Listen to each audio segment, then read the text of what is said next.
So do you like the merch then? RuneScape t-shirts available on the GE. So why am I doing a video on Big Game Hunter? It's old content. Who would be interested? Well, as usual, someone in the clan has requested me to do a video on it. And that request was accompanied by a scantily clad picture, so how could I say no? So I know some people still need to get the totem to complete their base camp, so I'm sure it's still of use to some people. This was meant to be a really simple short video just showing the very basics of Big Game Hunter. But then in my first encounter I got some really interesting footage. So this is going to be a much longer video where I'm going to try and cover every aspect of Big Game Hunter. So I said at some point I was going to do a video on Big Game Hunter, just showing how easy it is. This isn't going to be one of those splashy videos where I show you all the techniques for really speeding up and being good. To be perfectly honest with you, I'm really out of practice with this. I haven't done it in well over a year.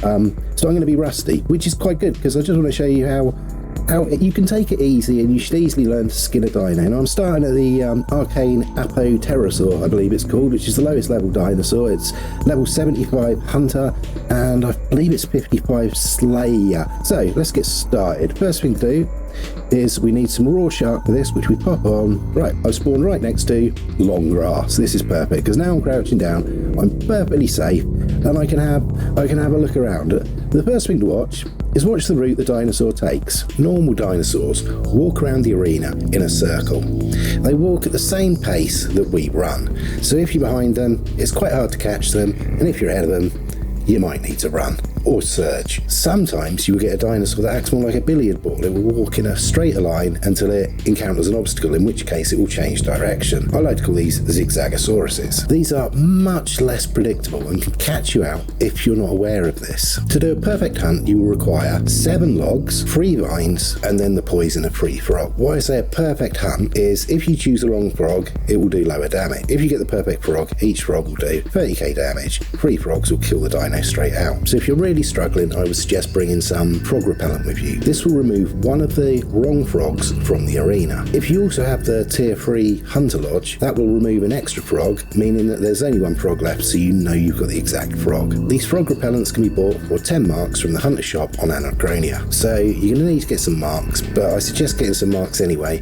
because another upgrade you can buy from the shop with Hunter marks is quick traps, which just means you build the traps faster. So it makes it easier, quicker to get the kills. Also, if you upgrade your Hunter Lodge to level 2, that will allow you to stay longer within the dino's radar without getting caught. So the best way to get Hunter marks, if you can't do Big Game Hunter, is to go and hunt some butterflies or some yellow salamanders or something on Anachronia, and you'll gather Hunter marks occasionally. So go there, get enough of the quick trap, get a few extras so you can get the frog repellent, because that will really help. If you get lucky, you might even get the totem part, and then you've got tier 3 Hunter Lodge, and it's going to be so much easier. So the logs and the vines you need can be found around the edge of the arena. There's always a couple of trees and a couple of vine plants that look like weird pumpkins. If you use a dwarven toolbox and get the dwarven chain axe, then for every log you chop you'll get 2 logs, and for every vine you chop you'll get 2 vines. So really worthwhile bringing. I love my dwarven toolboxes. It just makes everything so much faster and so much easier. So first things first, let's go and grab some resources. Once I've got everything I need, I'll show you how to hunt a dino. So the easiest place to start is repairing the 3 scorpions. Each of these will require 1 log and 1 vine. The way I tell people that the best way to start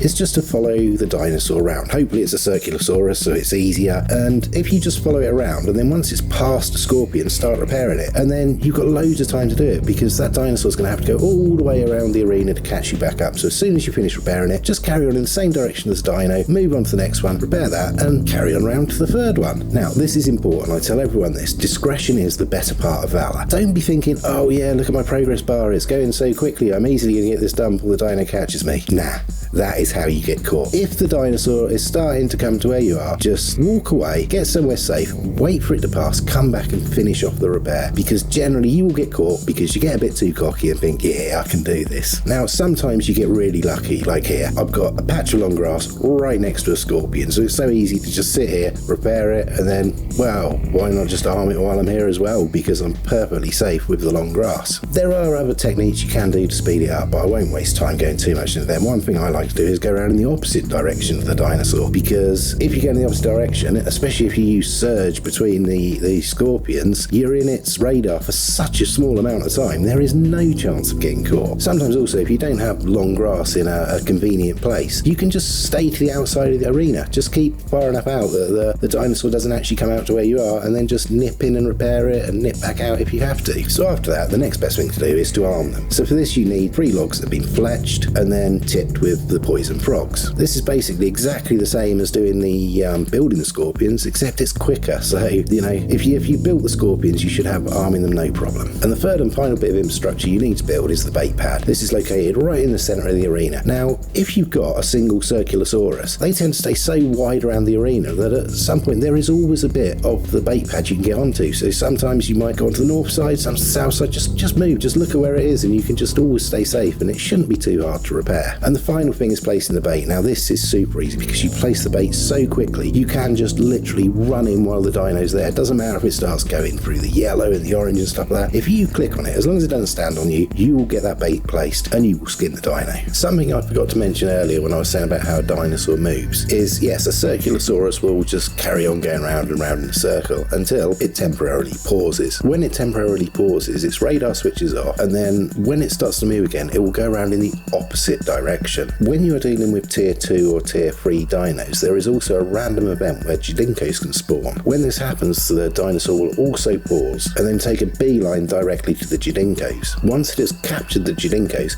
it will carry on around the arena in the same direction it was originally moving. Now, this has caught me out so many times, especially if you compound a Zigzagosaurus with a pause and change direction, and then shortly after it, you get a Jidinko random event. You can really get caught out. If that happens to you, the best thing you can do is just get the hell out of there, get somewhere safe, because, yeah, it's not good. I asked my friend Finny to send me some footage of him doing a big game hunt, because he's got nearly 10k kills, and I just wanted to show you what calm and collected actually looks like. I keep telling people, don't panic, take your time, don't take any risks, so I just wanted to show you what someone that really has experience and doesn't panic look like. So the dinosaur's coming towards him here, but he knows if he goes over to that scorpion, no worries, he's easy out of the way of the dinosaur. Plenty of time to build this scorpion, and then that's the 3 scorpions built. He's checking on the bait pad, but he knows the dinosaur's coming in. He's seen it change direction. He's not worrying. Look, it's gone to yellow. He knows that's not too bad. If that had gone orange, I expect he would have got out of the way. But he knew he had the time to move across this scorpion. And now look, he's got loads of time. The dinosaur's moving it all. It's changed direction, but he still doesn't panic. He does a little surge. He knows he's going to be well safe. The dinosaur's going to pass him. Like I said, if you move in the opposite direction, he's on the bait pad already. He's not done anything flashy. He's not panicked. He's not even panicking now. See, he's going into the green, and there he's placing the bait. In this video, what the advice I give everyone is stay calm, don't panic. You know, just take your time. And if you've been watching this video, you see I do not do that at all. I'm all over the place. I'm like a headless chicken, just running everywhere, panicking. Stay calm. So that's your first dino hunt done.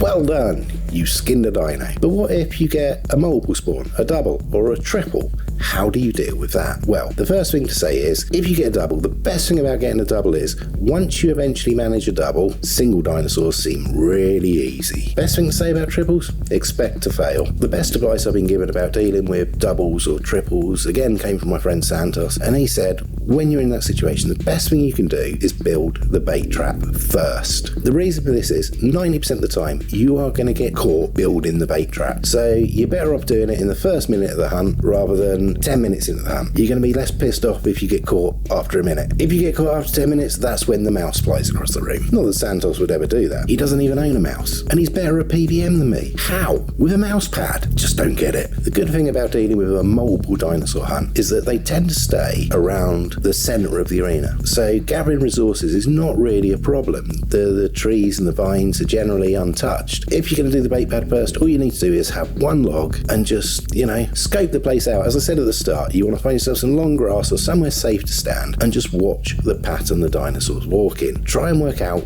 when is your opportunity going to be. When in the pattern it's like, oh, it opens up a bit, then I could get in there and get out. More advice Santos gave to me, what you want to do is click on the bait pad, surge in and save your bladed dive to get out, because you can be more accurate with bladed dive. So click on the bait pad, surge in, let your progress bar go a little bit, and then bladed dive out. Get out of there, get somewhere safe, wait.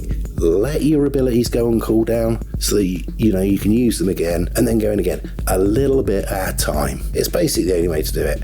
Just take your time, and if you get caught, so what? Your next spawn, if you get caught, will be a single dinosaur guaranteed. So if you fail, it doesn't matter. You can just go, oh well, I failed, and I'll just have a go at a single.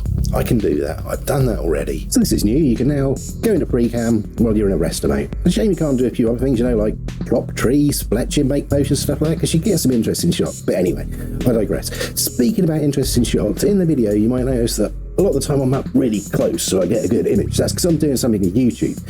Don't do that when you're doing Big Game Hunter. Keep the camera out nice and wide so you can see everything that's going on nice and clearly. Speaking of YouTube, I hate to be one of these people, but it has to be done. It's come to my attention recently that 100% of you that watch my videos are not subscribed. So well done. Thank you for that. You obviously paid attention to my first video. Yeah, I'm looking at you, Sorsh. Anyway, time to fly.